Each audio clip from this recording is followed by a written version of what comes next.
తాకట్లో ఉన్న మీ బంగారాన్ని విడిపించి ఆ రోజు ఆన్లైన్ రేటుకి కొంటాం. Sharma gold company. నమస్తే, వెల్కమ్ టు సుమన్ టీవీ. నేను పద్మిని. ప్రస్తుతంతో పాటు ప్రముఖ ఆధ్యాత్మికవేత్త, వాస్తు జ్యోతిష పండితులు, లలిత ఉపాసకులు, వాస్తు జ్యోతిష శిక్షణ నిపుణులు బ్రహ్మశ్రీ నానాజీ పట్నాయక్ గారు మనతో పాటు ఉన్నారు. మాట్లాడదాం సార్. నమస్తే సార్. శ్రీమాత్రే నమః. సార్, ధనుర్మాసం మొదలు కాబోతోంది. మార్గశీర్ష మాసంలో వచ్చేటటువంటిది అంటే 16th నుంచి ధనుర్మాసం అనేది మొదలవుతూ ఉంటుంది. కాబట్టి అంటే ధనుసు రాశిలోకి సూర్యుడు ఎంటర్ అవ్వటం పవిత్రమైనటువంటి కాలంగా ఇంకా అంటే ఉత్తరాయణం స్టార్ట్ అవుతుందన్నా సార్ ఆ పవిత్రత రావటం. మరి ఏమిటి ధనుర్మాసానికి ఉన్నటువంటి ఇంత వైశిష్ట్యం? విష్ణుమూర్తికి ఇంత ప్రియమైనటువంటి సమయం ఏమిటి? ఈ మాసానికి ఉన్నటువంటి అంత ప్రాముఖ్యత ఏమిటి? అలాగే ఎట్లా యూటిలైజ్ చేసుకోవాలి? ఇంక ఈ ధనుర్మాసం నుంచి ఏం చేయాల్సి ఉంటుంది? ఇవన్నీ ఒక్కసారి మీ ద్వారా సార్. విష్ణుమూర్తికనే కాదు, ప్రతి జీవుడు కూడా తరించడానికి ఉండేటువంటి మాసం ఇది ధనుర్మాసము. శ్రీకృష్ణ పరమాత్మ చెప్పింది ఏమిటి భగవద్గీతలో అంటే మాసానాం మార్గశిర మాసం ఆయన అని చెప్పుకున్నాడు. ఆయన ఎందుకు మార్గశిర మాసాన్ని ఎందుకు చెప్పుకున్నాడు, మిగతా మాసాల గురించి ఎందుకు ఆయన ఎత్తలేదు అని చెప్పి చూసుకున్నట్లయితే, మృగశిర నక్షత్రం ఏదైతే ఉందో వెరీ క్లియర్గా మీరు దాన్ని అబ్జర్వ్ చేస్తే కనుక వృషభ రాశిలో 2 పాదాలు, మిథున రాశిలో 2 పాదాలు ఉంటాయి. వృషభ రాశికి ఎవరు అధిపతి? శుక్రుడు. శుక్రుడికి అధిష్టాన దేవత ఎవరు? లక్ష్మీదేవి. మిథునానికి బుధుడికి అధిష్టాన దేవత విష్ణువు. అంటే తన యొక్క పాదాలు అక్కడ ఉన్నట్లయితే లక్ష్మి అక్కడ ఉన్నట్టు. తనేమో వృషభంలో ఉంటే పాదాలేమో మిథునంలో ఉంటాయి. అంతే కదండి. అలా మీరు కనుక దాన్ని కరెక్ట్గా అబ్జర్వ్ చేస్తే కనుక మీరు ధనస్సులో ఎప్పుడు కూడా జీవుడు ఎప్పుడు తరిస్తాడు అంటే భగవంతుడిని చేరడమే అంతిమంగా మనం తరింపజేసేది.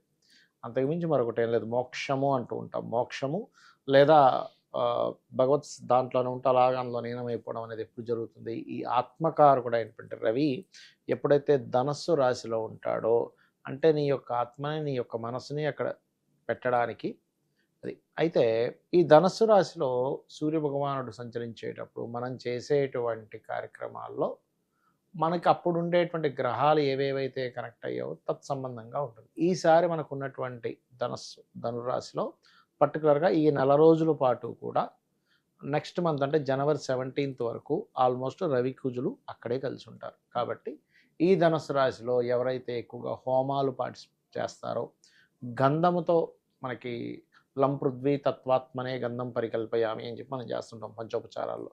సో గంధముతో చేసేటువంటిది, పసుపుతో చేసేటువంటిది, అదేవిధంగా కుంకుమతో చేసేటువంటివి. ఎందుకంటే రవి కుజులు కుంకుమ కారకుడు కూడా తీసుకుంటాం. కాబట్టి కుంకుమతో చేసేటువంటి ఉపచారాలు, ఎర్రటి పుష్పాలు, పచ్చటి పుష్పాలతో చేసేటువంటి ఉపచారాలు కూడా ఏమవుతాయంటే వీరిని ఆ యొక్క భగవత్ శక్తితో ఇంకొంచెం ఎక్కువ మమేకమయ్యేలా చేస్తుంది. కాబట్టి ధనుస్సు రాశిలో సంచరించేటువంటి ఈ ధనుర్మాసంలో ఇవి చేసుకోవడం చాలా ఉత్తమమైనటువంటివి అనేటువంటి శాస్త్రం చెప్తుంది. మరి రవి కుజులు ఇద్దరు కలిసి ఉన్నారు కాబట్టి ఏమైనా విపత్కర పరిస్థితులు ఉండే ఛాన్సెస్ ఉన్నాయా సార్? ఖచ్చితంగా ఉన్నాయండి. ఎందుకంటే మనం ఆల్రెడీ ఒక 15 days back, 3 weeks back, 15 days కదా, 18 days బ్యాకే, 19-20 days బ్యాకే ఈ ఫ్లైట్స్ గురించి మనం ఒక ప్రిడిక్షన్ వైమానికానికి సంబంధించి చెప్పారు. అమ్మవారి అనుగ్రహం అండ్ అఖండ మూవీ గురించి చెప్పాం. అంటే ఇక్కడ ఏదో నేను చెప్పడం అని కాదు, ఒక ముక్కలో చెప్పాలంటే ప్రజలకి ఏదో మేలు జరగాలని అమ్మవారు మన ద్వారా చెప్పిస్తుంది. అది మనం ఎందుకు చెప్పుకుంటున్నాం? మన గొప్ప కోసం కాదు, ప్రకృతి మన జ్యోతిశాస్త్రం యొక్క గొప్పతనం తెలియజేయడానికి ఒకటి. రెండవది ఏంటంటే ముందుగా తెలుసుకుంటే అయితే ఈ రవికుజులు కలుస్తున్నందుకు ఇంకొంచెం విపత్కర సంఘటనలు ఎక్కువ పెరుగుతాయి చెప్పాలంటే. ఎట్లా అంటే సార్? కొంచెం ఈ అగ్ని సంబంధించినవి, అగ్ని ప్రమాదాలు అనుకోండి, కొంచెం ఫ్లైట్ ఎక్కడైతే ల్యాండింగ్స్ అవుతాయో, ఫ్లైట్స్ ఎక్కడైతే ఉంటాయో అక్కడ కొంచెం విపత్తరపరమైనటువంటి కొన్ని ఇబ్బందులు. అసలు యాక్చువల్గా అయితే అవేవి జరగకూడదనే మనస్ఫూర్తిగా కోరుకోవాలి. కానీ ఇవి చెప్పడం ఎందుకు అంటే అలర్ట్గా ఉంటారు, అది సిబ్బంది అలర్ట్గా ఉంటారు, వెళ్ళే వాళ్ళు అలర్ట్గా ఉంటారు అనే భావంతో చెప్పడమే. ఒక యూటర్న్ బోర్డు పెడతారండి, ఎందుకు పెడతారంటే అక్కడ స్లో చేసుకొని ఇబ్బంది పడకుండా ఉంటారు. అంతేగాని వీళ్ళ మనోభావాలు దెబ్బతీయడం కోసం యూటర్న్ బోర్డు ఏం బెటర్ అక్కడ గవర్నమెంట్. ఆ రకంగా ఏంటంటే జ్యోతిష్ శాస్త్రంలో ముండేన్ ఆస్ట్రాలజీ అని ఉంటుంది.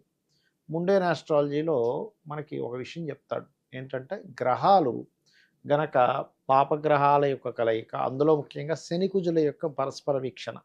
ఇప్పుడు మీరు గనక చూసుకున్నట్లయితే నేను ఇచ్చినటువంటి ప్రిడిక్షన్ కూడా ఆ బేస్ మీదే ఇచ్చారు. ఎందుకంటే శని మీనంలో ఉన్నాడు, కుజుడు ధనుస్సు రాశిలో వచ్చేస్తున్నాడు.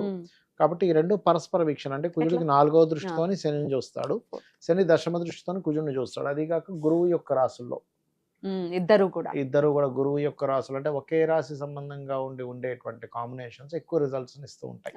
ఓకే.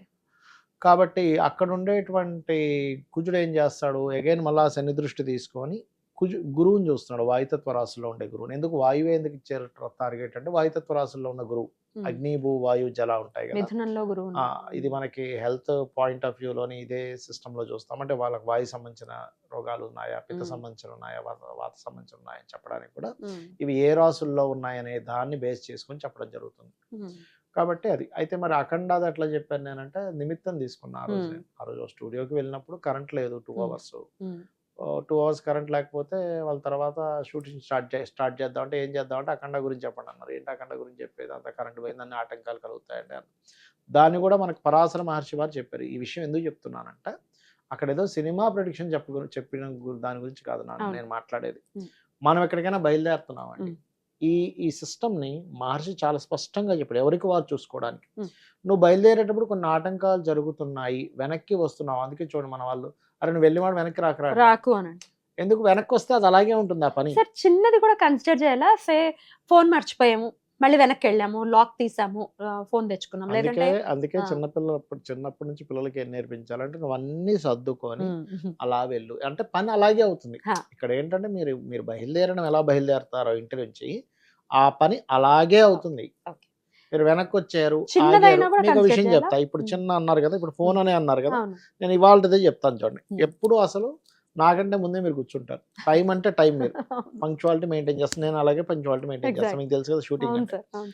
అలాంటి పంక్చువాలిటీ మెయింటైన్ చేసే మీరు ఈ రోజు ఒక 10 నిమిషాలు లేట్, 10-15 నిమిషాలు, అంతకుమించి ఎక్కువ లేట్ అవ్వదు కూడా. మీకు ఎప్పుడు టైం అంటే టైమింగ్ ఉంటారు, సిస్టమేటిక్ గా ఉంటారు. ఇవాళ చూడండి, నేను ఇంటి నుంచి ఇలా బయలుదేరుతున్నా, నా క్యారేజ్ తీసుకున్నాను, నా బ్యాగ్ తీసుకున్నా, ఇలా 2 steps దిగాక మా మిస్సెస్ రోజు నాకు ఎదురేం రాదు, ఎదురు రాకూడదు. యాక్చువల్ తెలియక చాలా మంది ఎదురు వస్తుంటారు. ఎదురు వచ్చే సిస్టమ్ ఏం లేదు, అంటే ఒక సెంటిమెంట్ తో ఎదురొస్తారు, చక్కగా ఎదురొచ్చి అంటే వస్తారు కానీ సిస్టమ్ లో ఎక్కడ అలా చెప్పలే. వీళ్ళు అంటే వీళ్ళ అభిమానం ప్రేమలతో చెప్తారు. అది వెంటనే ఏదో మిస్ అయింది నా చేతిలో, అయ్యో నా ఫోన్ మర్చిపోయాను అన్నా. ఆవిడ లోపలికి వెళ్ళి ఫోన్ తీసుకొచ్చింది. వెళ్ళేటప్పుడే ఆగాను, సంథింగ్ ఎక్కడో కొంచెం సేపు అయినా ఆగడం జరుగుతుంది అని డిసైడ్ అయ్యా మైండ్లో. నేను వచ్చాను, పాపం మీరు ఇంకా రెడీ అవుతున్నారు, ఒక 15 నిమిషాలు అట్లా కొంచెం లేట్ అయింది. ఓకే, మనకి అక్కడ నిమిత్తం పనిచేసింది.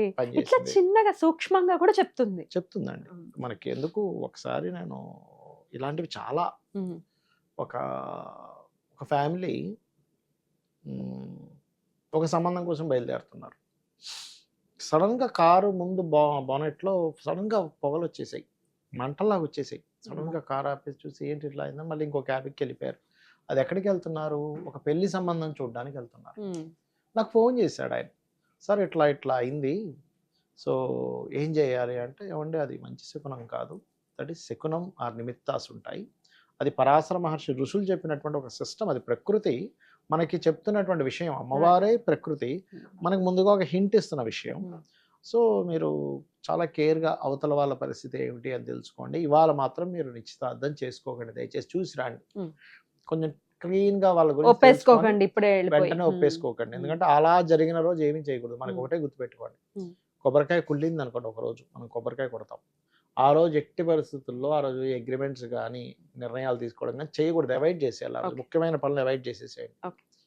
కొబ్బరికాయ పువ్వు వచ్చింది, ఆ రోజు మీరు చేసే అగ్రిమెంట్స్ కానీ అన్ని సూపర్గా కొనసాగుతాయి.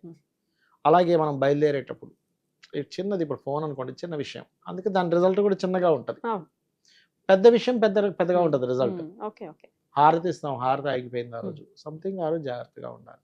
అంతేగాని పెద్ద గాలి వచ్చి ఆగిపోతే మళ్ళీ ఫీల్ అవ్వక్కర్లేదు. అది అందరికి యూనివర్సల్ గా అయ్యింది వేరు, అందరికి పవర్ పోయింది. అంటే ఉదాహరణకి అందరూ ఎగ్జాంపుల్ ఈ పవర్ విషయం కాదు కానీ ఇంకోటి ఏదైనా ఉదాహరణ చెప్తాను నేను చూసుకొని. అంటే ఏమి లేదు, దీన్ని నిమిత్త శాస్త్రము అంటారు. ఈ నిమిత్త శాస్త్రం మీద మనకి ఒక ఒక కథ కూడా ఉంది. అంటే నిమిత్త శాస్త్రాన్ని ఎలా చూడాలి అని. మనకి ఒకసారి గురువు గారు పాఠం చెప్తున్నారని అందరి శిష్యులకి చెప్తూ ఉండగా ఒక ఆవిడ పరుగున వచ్చి, ఏమండి మా అబ్బాయి ఇంట్లోంచి వెళ్ళిపోయాడు, ఎటు వెళ్ళిపోయాడు అర్థం కావట్లేదు, మరి వస్తాడా రాడా అనగానే వెంటనే ఇటువైపు నుంచి గురువుని వాళ్ళ భార్య వచ్చి, ఏమండి బావిలో నీళ్లు తోడుతుంటే తాడు తెగి బావిలో బకెట్ పడిపోయింది అని చెప్పింది. చెప్పగానే శిష్యుడు వెంటనే లేచి, అమ్మ మీ అబ్బాయి ఇంకా రాడు, కట్ అయిపోయింది, ఇంకెట్టుపోయాడు ఇది వచ్చే పరిస్థితి లేదని చెప్పేశాడు. వెంటనే గురువుగారు, లేదు లేదు వస్తాడమ్మా, వస్తాడని టెన్షన్ పడగానే మీరు వెళ్ళండి పంపించారు. వెంటనే శిష్యుడు లేచి అడిగాడు, ఏంటి సార్ నిమిత్తం పరంగా ఆవిడ వచ్చింది, పిల్లలు లేడని. వెంటనే ఆవిడ ఇంకో నిమిత్తం మనకి వెంటనే కనెక్ట్ అయింది, ఇలా ఇలా కట్ అయిపోయింది. ఏంటి సార్ పరిస్థితి, మరి ఇట్లా చెప్పారు ఏంటంటే, లేదు లేదు, water is the karak of mother, moon వాటర్కి అధిపతి ఎవరు, చంద్రుడు. చంద్రుడు మదర్కి కారకుడు యాజ్ పర్ ఆస్ట్రాలజీ పరంగా. ఈ చంద్రుడు ఉండే వాటర్ నుంచి మనం ఒక బకెట్ తీసుకొని బయటికి లాగుతున్నాం. అంటే చంద్రుడి నుంచి చిన్నపిల్లలు కూడా చంద్రుడే కారకుడు. దూరం చేస్తూ ఉండగా తెగి మళ్ళీ కలిసిపోయింది. సో కలుస్తారు. అదే భార్యాభర్త బంధం గురించి వచ్చి అడిగింది అనుకోండి, అదే అమ్మాయి వచ్చి మా హస్బెండ్ అంటే, అప్పుడు మనం విడిపోతారని చెప్పాలి. ఎందుకంటే ఒక రోప్ అండ్ బకెట్ ఈజ్ భార్యాభర్తలు కలిసి చేసే పని దూరం అయిపోయింది, తెగిపోయింది. అలా చెప్పాలి అని ఆ రోజు ఆ శిష్యుడికి చెప్పడం జరుగుతుంది. సో నిమిత్తం అనేటువంటి చాలా కీన్గా అబ్జర్వ్ చేసి చెప్పాల్సింది. నాకు జరిగిన వాటిలో ఒకసారి అంటే చాలా ఉన్నాయి, నేను కొన్ని చెప్తాను. బండి మీద వెళ్తా ఉన్నాను, అప్పుడే ఫోన్ చేసి, సార్ నేను ఫైనాన్స్ కోసం ట్రై చేస్తున్నాను, చూడగానే బస్సు మీద ముత్తూట్ ఫైనాన్స్ ఉంది, మీకు వెంటనే దొరుకుతుంది అంటే నెక్స్ట్ డే ఆయనకి అప్రూవ్ అయింది. అట్లా ఒకటి కాదు రెండు కాదు, ఒక ఫ్లైఓవర్ బ్రిడ్జ్ నుంచి ఇట్లా వెళ్తా ఉంటే హోర్డింగ్ మీద ఏదో ఉంది, ఆ టైంకి ఏదో అడిగారు, అది వెంటనే అక్కడ హోర్డింగ్ మీద ఉండేటువంటి అక్షరాలు ఏంటంటే, అది నువ్వు మంచి స్టేజ్కి వెళ్తావు అనేటువంటిది ఉంది. అలాంటివి కనెక్ట్ అవుతాయి. లేదా కొన్నిసార్లు మనకి నెంబర్స్ కనిపిస్తాయి, డబుల్ నెంబర్స్, అప్పుడు కూడా అవి మీకు మంచి ఫలితాలు ఇస్తాయి. అట్లా ఆ నెంబర్కి ఉండేటువంటి కారకుడు ఎవరు, దాని ఫలితం ఏంటుంది, అవన్నీ కూడా మనం నిమిత్త శాస్త్రంలో చూసుకోవాలి. అయితే ఇప్పుడు కుజుడు రవి ధనుసు రాశి ఎట్లా యూటిలైజ్ చేసుకోవాలంటే మీరు ఆల్రెడీ చెప్పేశారు. ఏ సమస్యల నుంచి బయటపడతారు సార్ ఇట్లాంటి శివారాధన కానీ విష్ణు ఆరాధన? ఒకటే ఇక్కడ ఏంటంటే, మనిషి ఎప్పుడు కూడానండి ఈ గురువు యొక్క రాసుల్లో ఎప్పుడైతే మనం ధనస్సు రాశిలో రవి ఉన్నాడో, ఎంత భగవంతుని మనం పట్టుకుంటే ఈ సమస్య నుంచి బయటపడలేమనేది ఉండదు. కాకపోతే నువ్వెంత చదువుతున్నావు అంటే నువ్వెంత పట్టుకున్నావు, మనం దీని మీద ఒక వీడియో చేద్దాము. అంటే నాకు మొన్న వచ్చిన ఒక దీని మీద నేను చెప్తాను. కాకపోతే ఈ సమస్య తీరదు అనేటువంటిది ఉండదండి, ఏ సమస్య తీరుతుంది. ఈ నెలలు కూడా చక్కగా యూటిలైజ్ చేసుకోవాలి. ఉత్తరాయణం కూడా మొదలు ఏ సమస్య అయినా తీరుతుంది. కాకపోతే ఇక్కడ ఏంటంటే చిన్న ఎగ్జాంపుల్ చెప్తాను నేను మీకు. ఒక వెయిట్ లిఫ్టర్ 1000 కిలోలు లిఫ్ట్ చేస్తే ఇంకో వెయిట్ లిఫ్టర్ 100 కేజీ చేయడానికి అలాగా ఉంటాడు. ఇద్దరు మనుషులే, కానీ ఆయన ప్రాక్టీస్ చేసింది ఎక్కువ, ఫుడ్ తీసుకుంది ఎక్కువ, ఈయన చేసిన ప్రాక్టీస్ తక్కువ. నువ్వు ఒకటేసారి ఆయన 1000 కేజీలు లిఫ్ట్ చేయగలిగాడు, దేవుడు ఆయన పక్షాన ఉన్నాడు, నా పక్షాన లేడనుకుంటే అట్లా తప్పు. ప్రాక్టీస్ చేయాలి. Practice makes man perfect. అలాగే భగవంతుని అంత గట్టిగా పట్టుకోగలిగితే నీకు అంత ఇదిగా ఇస్తాడు. తప్పకుండా. చాలా బ్యూటిఫుల్ గా ఎక్స్ప్లెయిన్ చేశారు సార్. కృతజ్ఞతలు. నమస్తే సార్. శ్రీమాత్రే నమః.